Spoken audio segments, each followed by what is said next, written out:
Hello friends. तो आज हम आगे कंटिन्यू करते हैं पहले चैप्टर में रियल नंबर का।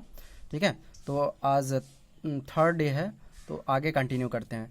छोटा सा ये चीज़ ऊपर लिखे हुए LCM into HCF is equal to product of number, ये पहले से भी आप जानते हैं, लोअर क्लासेस में है। तो चूंकि ये एक्सरसाइज में दिया हुआ है आपके, तो इसलिए हम थोड़ा सा मेंशन कर दिए हैं। तो अगर किसी दो नंबर का एलसीएम और एचसीएफ दिया है और एक नंबर दिया है और दूसरा नंबर पूछ ले, तो फिर यही फार्मूला लगा देंगे, LCM into HCF is equal to product of the number. फिर कोई भी चीज़ गायब रहे, एक चीज़ अगर नहीं मिलती है तो इस फार्मूले में रख के हम आसानी से निकाल सकते हैं। अगर प्रोडक्ट ऑफ द नंबर दिया हो, एचसीएफ दिया हो, तो एलसीएम भी निकाल सकते हैं। ठीक है, तो ये फार्मूला बस ऐसे ही, क्योंकि इसका यूज़ है, क्वेश्चंस हैं इस पे, तो ये हमने बता दिया थोड़ा सा। अब आते हैं नेक्स्ट, जो मेन चीज़ है, फोकस करते हैं इस पे। थ्योरम है, let p be a prime number if p divides a square then p divides a where a is a positive integer।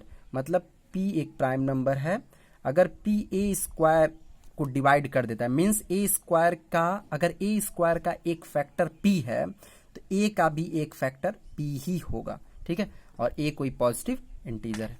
अब आगे देखते हैं, इसको प्रूव करते हैं। ठीक है, चलिए, let prime factorisation of a as follows, जैसा कि नीचे दिया हुआ है, a is equal to P1 P2 P3 dot dot dot Pn। तो यहाँ पे a की वैल्यू जो है ये फैक्टर के फॉर्म में हमने प्राइम फैक्टर के फॉर्म में लिख लिया। तब a स्क्वायर की वैल्यू क्या होगी, आप पहले भी आपको पता है कि पहले, अभी इसके पहले जो हमने पढ़ाया था उसमें बताया था कि जो प्राइम नंबर्स होते हैं यूनिकनेस वाली प्रॉपर्टी से, तो उसका वो एक्स्ट्रा प्राइम नंबर नहीं आते हैं। जो फैक्टर हैं, जो प्राइम फैक्टर हैं वही रहेंगे, उनके रिपीटेशन बढ़ जाएगी, उनके नंबर ऑफ अकरेंस बढ़ जाएगा। मतलब P1 यहाँ पर भी आया, फिर से आ जाएगा, अगर स्क्वायर रहेगा तो क्यूब रहेगा तो 3 बार आ जाएगा। ठीक है, तो a square is equal to P1 P2 ऐसे, फिर से ऐसे स्क्वायर में, चूंकि स्क्वायर है तो 2 बार दोनों को लिख लिए। लेट, मान लिए कि p जो है a स्क्वायर को डिवाइड करता है, तो p अगर a स्क्वायर को डिवाइड करेगा तो फंडामेंटल, इसके पहले मैंने बताया था कि by the fundamental theorem of the uniqueness we realise that only prime factor of a square are P1 P2, ये सब है, इसी में से एक जो है P है। जब मैंने ऊपर मान रखा है यहाँ पे P, तो इसका मतलब इस P1 P2 P3 uniqueness properties, इसमें एक P भी होगा। Okay, P is one of them, so hence P also divides A। जब P1 P2 P3 dot dot Pn में है अगर P, तो A को भी क्या करेगा, डिवाइड करेगा। देखिए ऊपर वही एक्सप्रेशन है, तो नीचे बस fundamental theorem of uniqueness apply हो रहा है। By the fundamental theorem of the uniqueness we realise that only prime factor of a square का जो प्राइम फैक्टर ये है, इसी में P लाई करेगा, क्योंकि P जो है ए स्क्वायर को डिवाइड करता है, तो P इसमें लाई कर रहा है यूनिकनेस प्रॉपर्टी से। ठीक है, जब इसमें लाई कर रहा है, इसका मतलब इसमें भी लाई कर रहा है ऊपर वाले में, it means P divides A। Hence we prove that if P divides A square then P divides A। अगर P कोई भी प्राइम फैक्टर है A स्क्वायर का, तो वो P, ये कंपल्सरी है कि P A का भी प्राइम फैक्टर होगा। ठीक है, यही है इस थ्योरम का मीनिंग, कि अगर P A स्क्वायर का प्राइम फैक्टर है तो P A का भी प्राइम फैक्टर होगा। ठीक है, अब आगे बढ़ते हैं, ये आप 1-2 बार जरूर देखिएगा, समझ आ जाएगा। ठीक है, आगे कंटिन्यू करते हैं। ये पहला प्रूव, चूंकि उस थ्योरम का यूज होगा इसमें, इसीलिए पहले वो थ्योरम मैंने समझा दिया है। अब आगे देखते हैं, prove that √2 is an irrational number. हमें प्रूव करना है √2 क्या कहलाएगा, एक इरेशनल नंबर है, इसे प्रूव करना है। तो अभी हम जान रहे हैं कि √2 एक इरेशनल नंबर है, बट इसको प्रूव कैसे करेंगे, इसको कंट्राडिक्शन मेथड से प्रूव करेंगे। हम पहले ये मान लेंगे कि ये रेशनल नंबर है, ये क्या है, रेशनल नंबर है, और कुछ ऐसे कंडीशंस आने लगेंगे लास्ट में जो कि ये बताएगा, ये शो करेगा कि ये रेशनल नंबर नहीं हो सकता। जैसे देखिए, let √2 is a rational number. ठीक है, therefore √2 can be express in the form of P by Q where P and Q are coprime पे ज्यादा फोकस करिएगा, यही कंट्राडिक्शन मेथड लास्ट में मेंशन करने में यही मदद करेगा। को प्राइम नंबर वो कहलाते हैं जिनका कॉमन फैक्टर केवल और केवल 1 होता है। केवल कॉमन फैक्टर क्या होता है, 1 होता है, 1 के अलावा और कुछ नहीं कॉमन फैक्टर होता है, उसे ही हम क्या कहते हैं, को प्राइम नंबर्स कहते हैं। तो P और Q को प्राइम होना चाहिए, Q not is equal to 0 होना चाहिए। ठीक है, तो √2 is equal to P by Q इसको इधर ट्रांसफर किए, √2q is equal to p, squaring on both side, squaring करने पे हमें मिला 2q square p square, squaring on both side. फिर ध्यान से देखिएगा, यहाँ पे 2 divides p square, 2 divides p square, therefore या this implies that 2 divides p। अभी हमने थ्योरम पढ़ा है, फंडामेंटल थ्योरम, जो भी सॉरी ये जो थ्योरम पढ़ा था कि p divides a square then p also divides a, उसी वाले थ्योरम से ये होगा, अगर 2 divides p square then 2 divides p।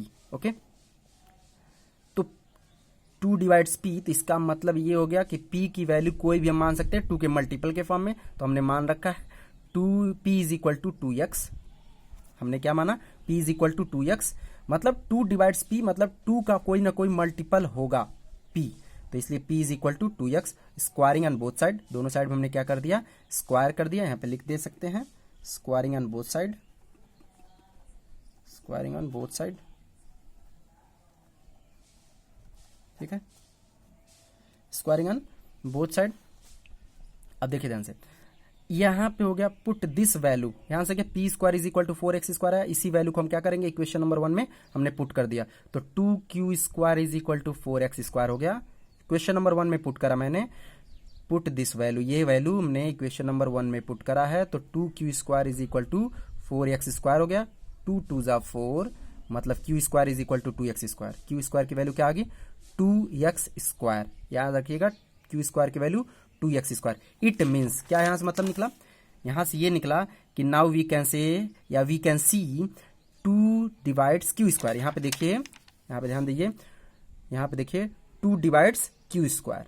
Okay, तो यहाँ पे लिखा हुआ है now we can see 2 divides q square, therefore 2 also divides q। Theorem के हिसाब से 2 जब q स्क्वायर को डिवाइड करता है तो 2q को भी डिवाइड करेगा, hence we can see 2 divides both.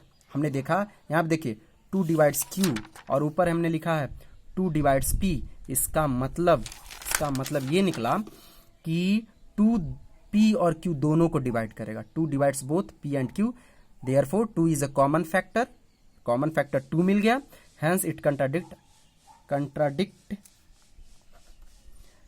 Contradict our assumption, therefore √2 is an irrational number, hence it contradict our assumption। देखिए यहाँ पे 2 कॉमन फैक्टर मिलने लगा, अब पहले भी मैंने बोल चुका है कि को प्राइम नंबर वो नंबर्स होते हैं जिनका कॉमन फैक्टर केवल 1 हो, यहाँ पे 2 एक और कॉमन फैक्टर मिल गया, तो हम कह सकते हैं कि ये हमारे जो एजम्पशन है, जो हमने मान के लिए चला है, स्टार्ट किया है, वो चीज़ कंट्राडिक्ट कर रहा है उसको, तो इसलिए √2 हमने रेशनल माना था तो कंट्राडिक्ट किया, तो √2 इज एन इरेशनल नंबर। इस तरह से आप बहुत सारे क्वेश्चंस को प्रूव कर सकते हैं।